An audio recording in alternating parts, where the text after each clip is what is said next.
In our backyard here, we got a theme park that still has a young Christian weekend and has sessions like this. Yes, I think that's a give them a hand. And I know you're going to have a ton of fun today. You're going to ride some roller coasters, hopefully, and have some fun.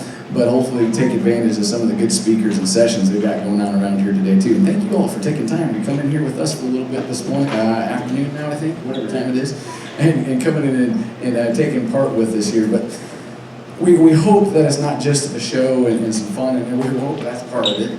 But more important is the message of these songs. We're hoping we're getting that across, especially these last two songs. The one they just did, Is Your Name in That Book, and then they're about to do another one called Forgiven. But is your name in that book? Is your name in the Lamb's Book of Life? What an important question that every single one of us need to take care of, need to ask that question. Is our name in that book? God has a plan for us, a plan of salvation for us. And it's simple. It's a simple little plan. I'm going to try to prove that to you right now. And I'm going to challenge you, okay? At 10 o'clock, we did this exact same thing. And they were okay. But I think this group can do better. We quoted John 3:16 together. Think we can do that in here? Think we can do better than the 10 o'clock group? Yeah. It does not sound like. Let me ask that one more time. Do you think we can do better than the 10 o'clock group? Let me ask you this. How many of you know the verse John 3:16? Raise your hand if you know the verse John 3:16. I can't really see, so I'll just take your word for it, okay? Here we go. I'm going to say the reference, and then I want you to say the verse with me. Ready? John 3:16. Here we go. For God so loved the world that he gave his only begotten Son, that whosoever believeth in him should not perish, but have everlasting life. Nicely done. Good job. Excellent job. I don't know if you did better than 10. It was close. It was close, all right? But I just want to point out two simple words. You've heard the verse. You've heard it multiple times in your life. In fact, most of you, actually, let's do this. Raise your hand if you've known that verse since as long as you can remember you've known that verse. Exactly, okay? You've known it pretty much your whole life. Probably learned it in VBS when you were 3 or 4 years old. And maybe you're even thinking that's just a kid's verse. You're right, it is a kid's verse, but it's also an adult verse. It's a teen verse. It's an everyone verse. Two words I want to point out from that verse real fast, okay? Word number one, whosoever or whoever. Someone yell it out to me. Who is whosoever? Everyone. Ooh, you're good. Now you are waking up. Excellent. Good. Everybody.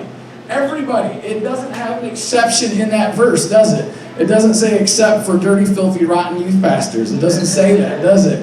It doesn't say except dirty, rotten, filthy teens. It doesn't say that. It's everyone. Thankfully, because I am a dirty, rotten, filthy youth pastor. Okay? I am a sinner. Just like the next person. Romans 3:23. What does it say? Everyone, all of us, have sinned. Everyone has sinned and come short of God's glory, come short of God's standard. Every single one of us have. But there's more to the verse, okay? Whosoever believes shall have what? Everlasting. I'm going to ask you again. What does the word everlasting mean, or eternal? What does that mean? Forever and ever and ever. I see a young girl right here. What's your name, man? Lucia. Did I say it right? Lucia. Do you have a favorite food in all the world, or favorite candy, or favorite anything in the whole world? Chinese food! Okay, I was not ready for that. That's not what I expected you to say. Lucia, right? Did I get that right? If you were going to have everlasting, man, I don't even know how to think about that. If you're going to have everlasting Chinese food, what would that mean to you? What do you think that would mean to you? Would that mean you get Chinese food whenever you want, forever and ever and ever? Is that what that would mean to you? Let me put it this way. Okay, let me put it this way. Cinnamon bread. How many of you had a loaf of cinnamon bread today already? 2 of you. That's it. You get right with God and get down the street and get you some cinnamon bread. Okay. If you're going to have everlasting cinnamon bread, I've had my loaf already. I'm probably going to get another one here in a minute. I've had my loaf. If I was going to have everlasting cinnamon bread, it'd mean forever, right? I mean, it would never run out. I just talked to one of the workers down there. They set their record this Christmas. 1,200 loaves of cinnamon bread in one day. Can you imagine that? See, I told you, if you haven't had one, go get right with God and get down there, okay? But even 1,200 loaves of cinnamon bread. That's not everlasting cinnamon bread, is it? Think about the world. There's not really much in this world that is everlasting. Now get a hold of what God says.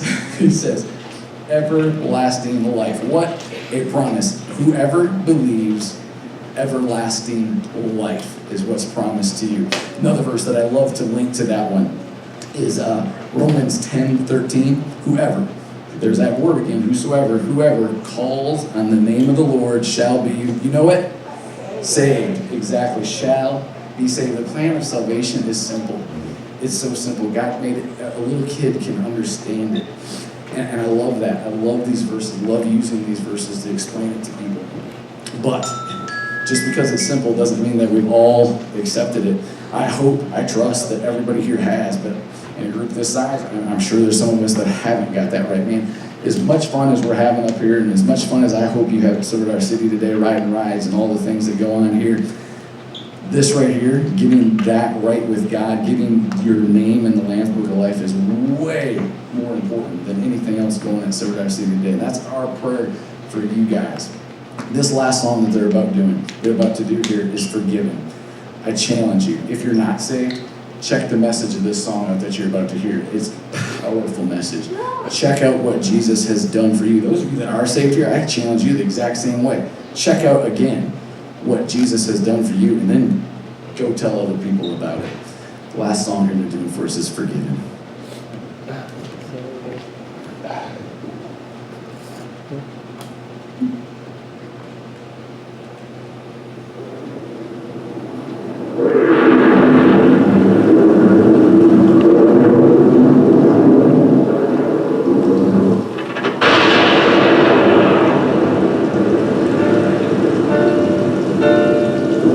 Was a cloudy day,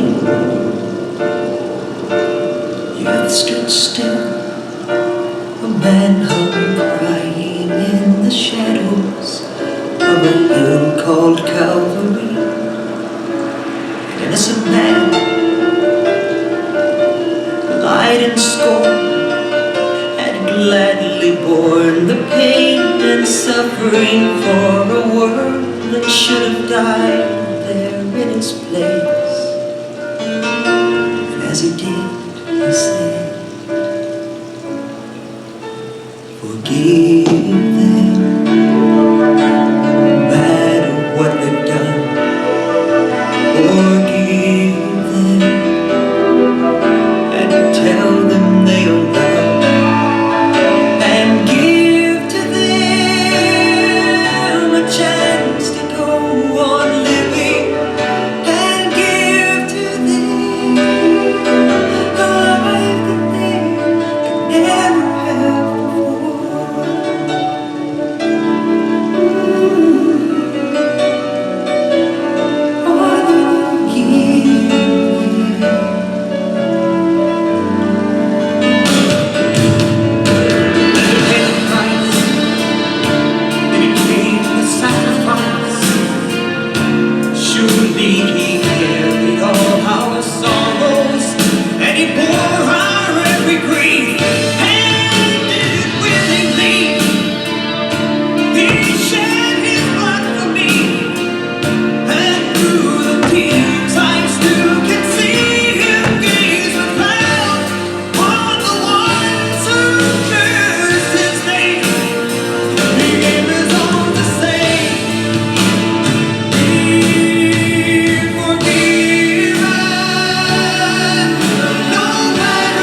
Thank you so much for joining us this afternoon at Sword Roller City. We pray that you have a blessed day. And if you have any questions about anything that you heard tonight or this afternoon, if you have not answered that question and you would like to, we would love to talk to you, or you can talk to one of your youth pastors.